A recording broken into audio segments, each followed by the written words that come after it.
नमस्कार, आस्था लंच या आमच्या एज्युकेशन चॅनलमध्ये स्वागत. आपण वेगवेगळ्या स्पर्धा परीक्षांसाठी मार्गदर्शन करत आहोत आणि त्यातील महत्त्वाचा भाग म्हणजे मराठी व्याकरण. आणि या मराठी व्याकरणातील शब्दांच्या जाती आणि त्यांचे प्रकार आहेत ते आपण पाहत आहोत.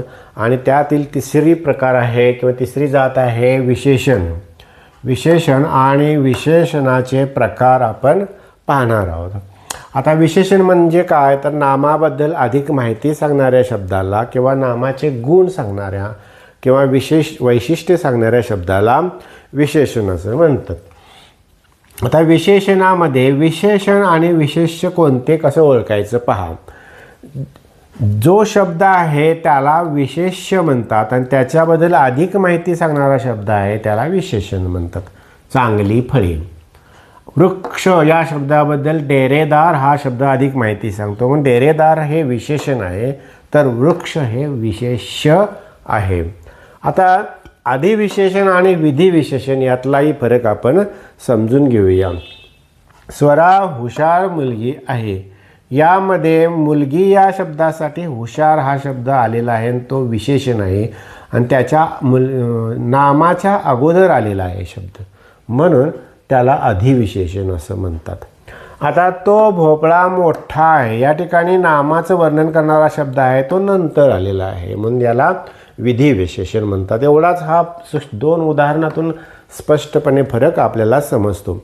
नामाच्या अगोदर जर विशेषण आलं असेल तर त्याला अधिविशेषण, नामाच्या नंतर विशेषण आलं असेल तर त्याला विधिविशेषण किंवा उत्तर विशेषण असं म्हणतात. आता विशेषणाचे जे प्रकार आहेत त्यातील पहिला प्रकार आहे गुण विशेषण, म्हणजे नामाचे गुण किंवा वैशिष्ट्य यांचं वर्णन करणारा शब्द. आता उदाहरणे पाहूया आपण. मी आंबट द्राक्षे खाल्ली नाहीत. या ठिकाणी आंबट हा शब्द आहे तो द्राक्षांचा गुण व्यक्त करणारा आहे, म्हणून आंबट हे काय आहे, गुण विशेषण आहे. काल वळवाचा पाऊस पडला. या ठिकाणी पाऊस या शब्दाचं वर्णन वळवाचा या शब्दापासून होतं, म्हणून वळवाचा हे गुण विशेषण आहे. म्हातारी माणसे सांभाळली पाहिजेत, म्हणजे माणसे याचं वर्णन आहे करणारा शब्द म्हातारी हे विशेषण आहे, म्हणून ते गुण विशेषण आहे. त्याने पिकलेला आंबा खाला. पिकलेला हे गुण विशेषण आहे, ते आंब्याविषयी अधिक माहिती सांगतं, म्हणून त्याला गुण विशेषण म्हणतात. तर ही 3-4 उदाहरणे गुण विशेषणाची आहे, त्यावरून तुम्हाला गुण विशेषण म्हणजे काय चांगल्या प्रकारे समजेल.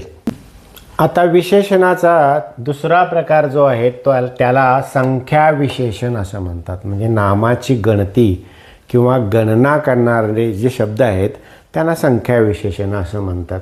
या संख्या विशेषणाचे 5 प्रकार पडतात. गणनावाचक संख्या विशेषण, क्रमवाचक संख्या विशेषण, आवृत्तीवाचक संख्या विशेषण, पृथक्वाचक संख्या विशेषण आणि अनिश्चित संख्या विशेषण. यांची उदाहरणे पाहूया आपण, म्हणजे आपल्याला समजेल. 10 फुले, अर्धा भाग. या ठिकाणी गणना केली किंवा गणती केली. या 10 अर्धा हे शब्द गणना करणारे आहेत, म्हणून या शब्दांना किंवा या विशेषणांना गणनावाचक संख्या विशेषणे म्हणतात. आता क्रमवाचक पहिला, दुसरा, तिसरा, चौथा असे जे क्रम आहेत त्या, म्हणजे पहिला क्रमांक, दुसरी इयत्ता, अशा प्रकारच्या विशेषणांना क्रमवाचक संख्या विशेषणे म्हणतात. आवृत्तीवाचक म्हणजे चौपट संख्या, निमपट रंग, दुहेरी, द्विगुणित, चौपदरी, त्रिकोणी अशा प्रकारचे जे शब्द आहेत त्या आवृत्तीने येतात, म्हणून त्यांना आवृत्तीवाचक संख्या विशेषणे असं म्हणतात. आता चौथा जो प्रकार आहे तो पृथक्वाचक संख्या विशेषणाचा. 1 मुलगा, 10 गट, 5 मुले, 4 पुस्तके, अशा प्रकारचे जे शब्द आहेत 1 10 5 या शब्दांना किंवा या विशेषणांना पृथक्वाचक संख्या विशेषणे असे म्हणतात. आता अनिश्चित संख्या विशेषणे म्हणजे किती संख्या आहे हेच सांगता येत नाही निश्चितपणे, अशा संख्या विशेषणांना अनिश्चित संख्या विशेषणे म्हणतात. सर्व मुले, सर्व म्हणजे किती मुले हे सांगता येत नाही, म्हणजे अनिश्चित संख्या विशेषण आहे ते. पुष्कळ फुले, इथं काय निश्चितपणे किती फुले माहिती नाहीत, म्हणजे सर्व, पुष्कळ. काही पुस्तके यामधील काही, इतर गावे यामधील इतर, हे जे शब्द आहेत किंवा ही जी विशेषणे आहेत यांना अनिश्चित संख्या विशेषणे असं म्हणतात. आता विशेषणाचा जो तिसरा प्रकार आहे तो म्हणजे सार्वनामिक विशेषणे. आता सार्वनामिक विशेषणे म्हणजे सर्व नामे आहेत त्यांचा वाक्यामध्ये विशेषण म्हणून उपयोग होतो किंवा विशेषणासारखा त्याचा उपयोग होतो. अशा सर्वनामांना सार्वनामिक विशेषणे असे म्हणतात. आता आपण उदाहरणे पाहूया म्हणजे सार्वनामिक विशेषणे आपल्याला लगेच समजतील. त्या मुली गातात.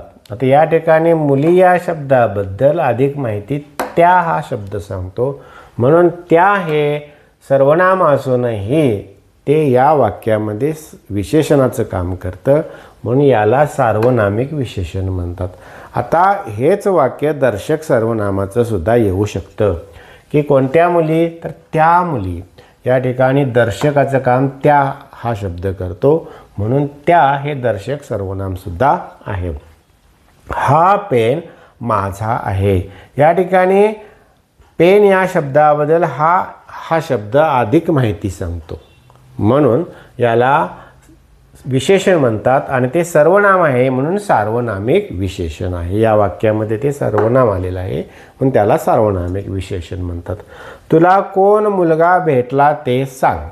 या ठिकाणी कोण मुलगा असं विचारलेलं आहे, म्हणजे मुलगा या शब्दाबद्दल अधिक माहिती कोण हा शब्द सांगतो, म्हणून कोण हे या वाक्यामध्ये विशेषण म्हणून आलेलं आहे म्हणून ते सार्वनामिक विशेषण आहे. मूळ कोण हा शब्द सर्वनाम आहे, पण इथं मात्र तो सार्वनामिक विशेषण म्हणून आलेला आहे. आता आणखी काही उदाहरणे बघा. माझा भाऊ लहान आहे. भाऊ या शब्दाबद्दल अधिक माहिती माझा हा शब्द सांगतो, म्हणून माझा हे विशेषण आहे आणि ते सार्वनामिक विशेषण आहे कारण माझा हा शब्द सर्वनाम आहे. त्याची बहीण हुशार आहे. बहीण या शब्दाबद्दल त्याची हा शब्द अधिक माहिती सांगतो, म्हणून त्याची या शब्दाला सार्वनामिक विशेषण आहे. या वाक्यामध्ये हा शब्द विशेषणाचं काम करतो, म्हणून याला सार्वनामिक विशेषण म्हणतात. आमची शाळा सुंदर आहे. शाळा या शब्दाबद्दल अधिक माहिती किंवा वर्णन करणारा शब्द म्हणजे आमची हा शब्द, म्हणजे मूळ आमची हा शब्द सर्वनाम असून या वाक्यामध्ये मात्र तो सार्वनामिक विशेषण म्हणून आलेला आहे. अशा प्रकारे विशेषणे आणि त्यांचे प्रकार आपण सविस्तर पाहिलेला आहे. हा भाग तुम्हाला निश्चितच चांगल्या प्रकारे आवडला असेल. अशा प्रकारे वेगवेगळे व्हिडिओज तुम्हाला बघायचे असतील किंवा व्याकरणाचा डिटेल आणि सविस्तर अभ्यास तुम्हाला मिळायचा असेल तर आमचं चॅनेल लाईक करा, सबस्क्राईब करा आणि बेल आयकॉनवर क्लिक करा. धन्यवाद.